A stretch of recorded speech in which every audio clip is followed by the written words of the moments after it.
I'm Stu. How do you do? Compton. I'm LAPD. Let's go. Well, do you have a more specific address? Compton! Stop yelling, neighborhoods. That's not how Uber works.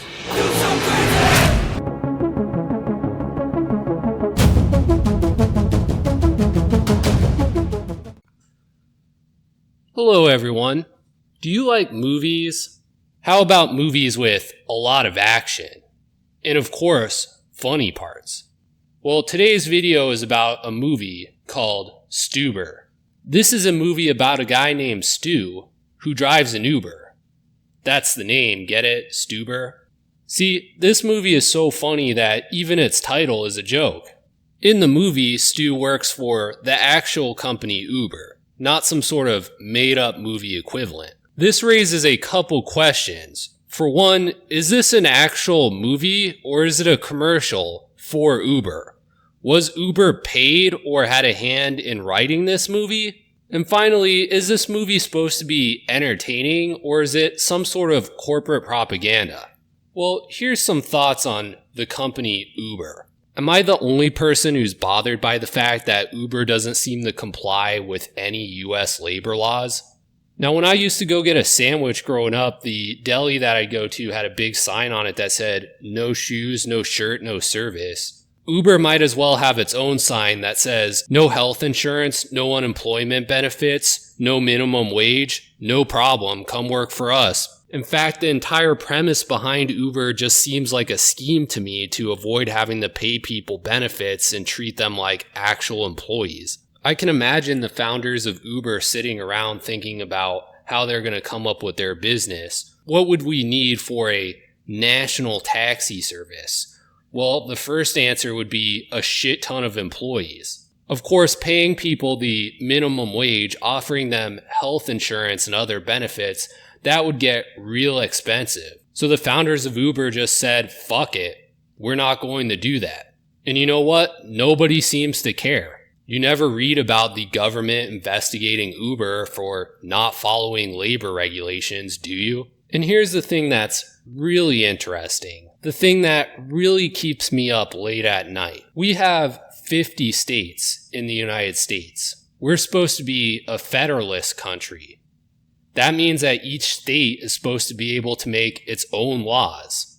So how is it that this Uber company comes out of nowhere, doesn't follow any labor regulations, and suddenly they're accepted in every single major city across the entire United States? Seems really suspicious, right? You would think at least one city would ban Uber or make it illegal to do what they're doing, but no, that doesn't appear to be the case anywhere. It almost makes you think that if you have enough money, you can do whatever you want in the United States, no matter what the law is. Real suspicious, isn't it? Well, what else can you find out on the internet about working for Uber? Well, if you care to research it, you'll soon learn that most Uber drivers make far below the minimum wage, and in fact, a significant portion of people who drive for Uber end up losing money. So it's almost like some people end up paying Uber for the privilege of being its employee. Sort of sounds like a giant scam, right? So making a movie about the plight of an Uber driver might actually be a pretty good idea. You could certainly shed a lot of light on things that are going on by showing someone struggling to live as they make less than minimum wage working for one of the largest tech companies in the United States. That would be a pretty good movie, right? Maybe you could also point out in the movie that Uber is the only company, at least that I'm aware of, who's actually killed a person with one of their self-driving cars. That would be a pretty exciting scene in the movie, right? By creating a movie about a poor Uber driver, you could definitely make some commentary on some social issues. You could somehow promote justice in our society. If only I could think of a term that would describe that. Something where you're making advocacy for more justice for people in a social setting. You know, where in social settings, someone gets the justice that they deserve. If only there were some corporate phrase that I could think of that would describe this phenomenon.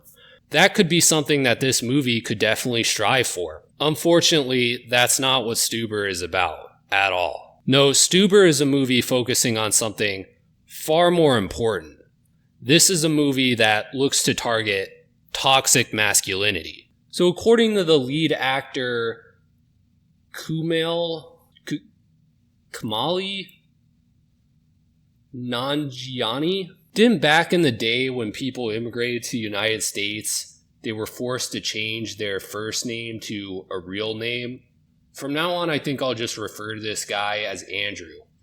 So according to Andrew, I feel like we're in a time where we can talk about masculinity and how it's always been very traditionally defined in a narrow way, and how that's led to problems for everyone, for women and for men. He then writes, I felt like it would be interesting to try to talk about that stuff in a traditionally very masculine genre. He further says that throughout the film, we're constantly talking about it. So my question to you is toxic masculinity a big problem in your life? If you had to create a top 10 list of the 10 worst problems you think that we have in our current society, would toxic masculinity be on your list? Now, I will say that sometimes when I go to a gym, there's these guys who are just trying to show off. I mean, maybe they use steroids, maybe they don't, but there's really no excuse to be just grunting while you're lifting weights or dropping the weights on the floor. It's just annoying. So is this a problem? I would say yes. I'm fucking tired of people doing shit like this.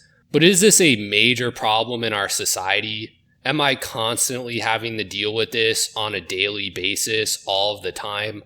I would say no. I would say that this is a pretty minor problem. In fact, I would say this is the sort of problem that is a distraction. This is something that corporate America would like you to focus on instead of something else, like the actual working conditions at a company like Uber. Now, I didn't actually go out and watch this movie. I know, I apologize for that. Maybe I could have made a better video if I'd actually watched it. But here's the thing, I don't go to movies by myself, and there is a 0% chance that I was going to convince my wife to go and watch this movie with me. It's just not happening. The odds of me getting my wife to agree to watch a movie like Stuber would be about as equal to the probability that a 007 movie with a black woman playing James Bond would be commercially successful, which basically means that it's a near 0% chance. And there's no way that I'm going to go to the guys at my work and ask them if they want to see Stuber with me. Fuck no. No, man. Shit, no, man. I believe you get your ass kicked saying something like that, man. This is the sort of movie that I could envision myself perhaps paying to avoid having to watch. Like if my work mandated that I had to watch this movie, maybe I would pay someone to take my place. But it doesn't sound like I'm missing a whole lot. Right now, this movie's got a real fantastic score of 42 on Metacritic. On Rotten Tomatoes, it is designated rotten at 44%.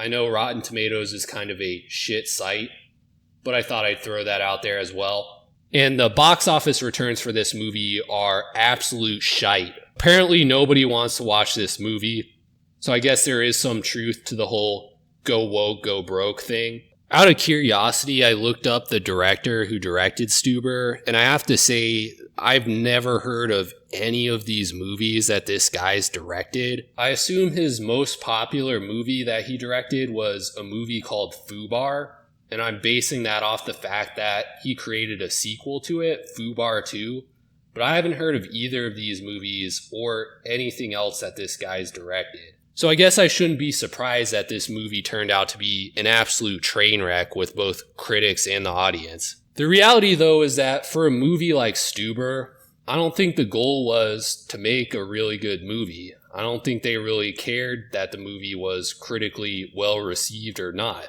And I don't even know if the goal was to sell a lot of movie tickets either. I think the real point of this movie, the reason why it was created and why it exists, is to be a giant advertisement for Uber. And in that regards, maybe it will be a success. It's hard for me to say. I will say there doesn't appear to be any movies about Lyft drivers coming out anytime soon. So I turn to you now. What are your thoughts? Is this movie just corporate propaganda masquerading as a Hollywood film? Should I actually watch the movie before automatically concluding that it's complete shite based on the reviews in the box office? Should Kumail Nanjiani be required to change his name to Andrew if he's going to live here in the United States? These are the questions that I pose to you. If you have any input, leave a comment down below. If you like this video and you're not already subscribed, please go ahead and hit the subscribe button. Thanks.